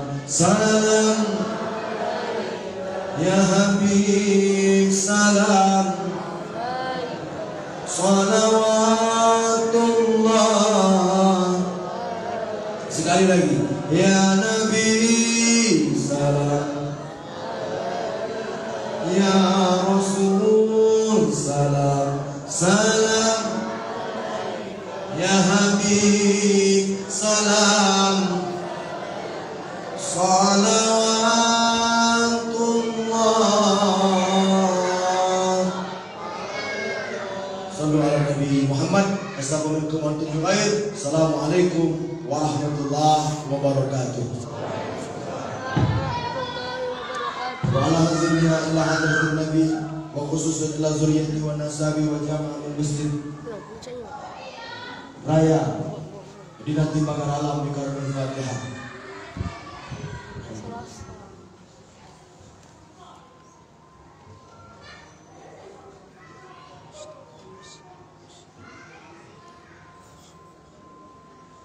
Amin. A'udzubillahi minasyaitonir rajim. Bismillahirrahmanirrahim. Hamdan syakirin, hamdan na'imin, hamdan na'amahu wa ikafi mazidah. Ya Rabbana lakal hamdu kama yanbaghi li jalali wajhikal karim wa 'azimi sultanik. Allahumma salli ala sayyidina Muhammad wa sayyidina Muhammad. Allahumma taqabbal minna du'a'ana innaka antas samiul alim wa tub 'alaina innaka antat tawwabur rahim. Allahumma ighfir lana dhunubana wa dhunuba walidayna warhamhuma kama rabbayana shaghira. Allahumma ja'alna min zurriyyatina wa nasabina min fawqa nur wa tahta nuran bi nuril iman wa nurul huda wa nurut taqwa ya arhamar rahimin. Ya Allah ya Ghafur ya Mu'in, dengan penuh kekhusyuan dan kerendahan hati kami bermohon kepadamu akan keselamatan dan keberkahan dalam hidup kami. Curahkanlah kesabaran dan keikhlasan untuk menjadi penghias setiap langkah kaki kami. Ya Allah ya Ghafur ya Mu'in, apabila selama ini lebih banyak marah kami dari sabar kami, lebih banyak mengeluh kami dari syukur kami, lebih banyak lalai kami dari ingat kami, tunjuki kami jalan yang lurus, yang apabila kami berjalan mudarat selama-lamanya. Ya Allah ya Ghafur ya Mu'in, berikanlah kekuatan zahir dan batin kepada para pemimpin kami unsur pemerintah Kota Pagaralam, Bapak Wali Kota, Bapak Sekda, Ketua BPD, unsur pejabat anggota DPRD Kota dan Kabupaten. Berikanlah unsur pejabat pemerintah Kota Pagaralam agar mereka dapat membawa kami kepada ila shiratal mustaqim. Ya Allah ya Ghafur ya Mu'in, berikan kekuatan zahir dan batin kepada para kiai kami, ulama kami, para masyayikh kami, para orang tua kami. Berikanlah mereka kesehatan lahir dan batin dan sampaikan amal mereka kepada surga Firdaus A'la. Ya Allah ya Ghafur ya Mu'in, kami bertemu mengharap ridho Allah yang hakiki, bukan untuk saling menyakiti. Kami bertemu mengharap ridho ilahi dan bukan untuk saling mencaci maki. Ya Allah ya Ghafur ya Mu'in, Allahumma ja'alna hadzal jam'an marhumah. Jadikan pertemuan kami yang dimuliakan, wala tafarraqan maksumah. Jangan kau jadikan perpisahan kami perpisahan yang menyesatkan. Ya Allah ya Ghafur ya Mu'in, jika kau dapatkan garis keturunan kami melingkar di meja judi, melingkar di meja narkoba, melingkar di meja maksiat, kami tidak membenci dan mengutuk mereka. Hembuskan angin hidayah kepada hatinya ya Allah, kepadamu mereka kembali. Ya Allah ya Ghafur ya Mu'in, jika kau dapatkan anak kami, saudara kami, sanak famili andai taulan terbaring di atas ranjang mereka karena menderita penyakit yang tak kunjung sembuh, Anta musanni wa anta khairur rahimin, sembuhkan penyakit mereka ya Allah, syifaan ajilan. Allahumma fa'inna minal waba wal fahsya wal bala wal ba' ya'izukum la'allakum tazakkarun. Rabbana zalamna anfusana wa illam taghfir lana wa tarhamna lanakunanna minal khasirin. Rabbana atina fid dunya hasanah wa fil akhirati hasanah wa qina adzabannar. Kalimat haq min kalimat la ilaha illallah Muhammad Rasulullah, kalimat haqqin wa ala nahya wa la namutu 'alaiha nabiyana sallallahu minal aminin bi rahmatika ya arhamar rahimin. Subhana rabbika rabbil izzati amma yasifun wa akhiru da'wana walhamdulillahi rabbil alamin. Taqabbalallahu minna wa minkum taqabbal ya karim.